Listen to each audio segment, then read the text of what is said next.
অবিলম্বে হকারদের উচ্ছেদ অভিযান বন্ধ ও তাদের পুনর্বাসনের দাবিতে বৃহস্পতিবার কৃষ্ণনগর পোস্ট অফিস মোড় থেকে বিজেপির একটি মিছিল বের হলো। পরে এই মিছিল শেষ হয় কৃষ্ণনগর প্রশাসনিক ভবনের সামনে।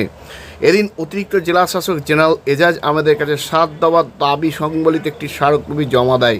প্রসঙ্গত হকার উচ্ছেদ কেন হলো, তার পুনর্বাসন কি, এ নিয়ে সোমবারই কৃষ্ণনগর পোস্ট অফিস মোড়ে পথসভা করেছিলেন হকার রক্ষা কমিটি। পরে কৃষ্ণনগর প্রশাসনিক ভবনের সামনের রাস্তায় বসে পড়ে বিক্ষোভ দেখান হকাররা। তারপরে এদিন বিজেপির এই কর্মসূচি হলো। আমরা এই নিয়ে বিজেপির জেলা সভাপতি অর্জুন বিশ্বাসের বক্তব্য শোনাবো।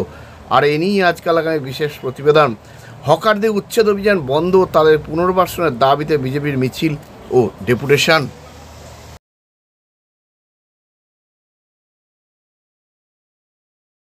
বেশ কিছুদিন আগে, কয়েকদিন আগে যে পৌরসভা, কৃষ্ণনগর পৌরসভার যারা হকার্স ভাইরা ছিল, তাদের যে অবৈধভাবে যে দোকান তুলে দেওয়া হয়েছে অর্থাৎ ভেঙে দেওয়া হয়েছে, তারই প্রতিবাদে গত দুদিন আগে আমরা এসডিও ম্যাডামকে একটা ডেপুটেশন দিয়েছিলাম এবং সেখানে বলা হয়েছিল যে নতুন করে আর কোনো হকার্সদের এখনই আর ভাঙা বা তোলা উচ্ছেদ করা হবে না।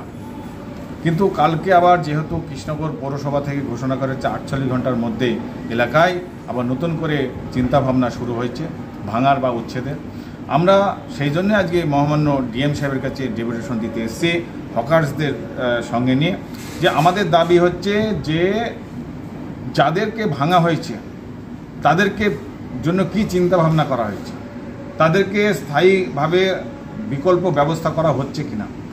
আজকে তাদের আগে নমুনা হিসেবে তাদের দেখাতে হবে যে তাদেরকে জন্য না, পৌরসভা তাদের নিয়ে বিকল্প চিন্তাভাবনা করছে, তাদেরকে রুটি রোজগার যাতে থাকে তার ব্যবস্থা করছে। তাহলে পরবর্তী ক্ষেত্রে পদক্ষেপ নিলে কি হবে যে আমাদের হকার্স ভাইরা তাহলে আর কোনো অসুবিধা করবে না, তাদের দোকান নিজেরাই তুলে নেবে। শুধু তাই নয়, আজকে এই ভাঙার এই যে 48 ঘন্টা টাইম দিচ্ছে, তার আগে হকার্সদের সঙ্গে বসতে হবে, বসে আলোচনা করে তাদের সঙ্গে আলোচনা করে পরবর্তী পদক্ষেপ নিতে হবে। নাহলে আমরা হকার্স বন্ধুদের নিয়ে একটা বৃহত্তর আন্দোলনে যাবে, সেটাও বলা হয়েছে। এবং উনি বলেছেন যাদের ভাঙা হয়েছে একটা পেয়ার দিতে বলেছেন। আর এই বিষয়টা ডিএম এর সাথে আলোচনা করে যাতে এখনই ভাঙা না হয়, 48 ঘন্টার মধ্যে আমরা বসবো, বসে আলোচনা করে দেখবো, এটা ডিএম এর সাথে আলোচনা করব। আজকে এই যে বিষয়, আজকে সেই বিষয় আমরা যেটা দাবি করেছি উনি আমাদের সঙ্গে সহমত হয়েছে, কিন্তু যেহেতু ডিএম সাহেব নেই বলে বলছে ডিএম এর সাথে আলোচনা করে আপনাদের দাবি যাতে পূর্ণ হয় তার ব্যবস্থা আমরা করবো।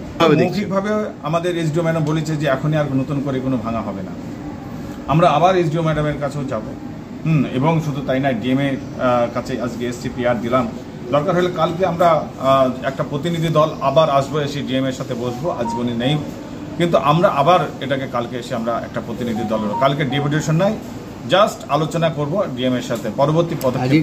আজকে সব আলোচনা হয়েছে। আজকে যেমন ওনার প্রতিনিধি ছিল এডিএম জি, ওনার সাথে পুরো আলোচনা হয়েছে, উনি আমাদের সঙ্গে সহমত হয়েছে এবং লাস্টে উনি বলতে বাধ্য হয়েছে যে না, এখনই ভাঙা হবে না, আমরা সেটা ডিএম এর সাথে আলোচনা করে দেখছি।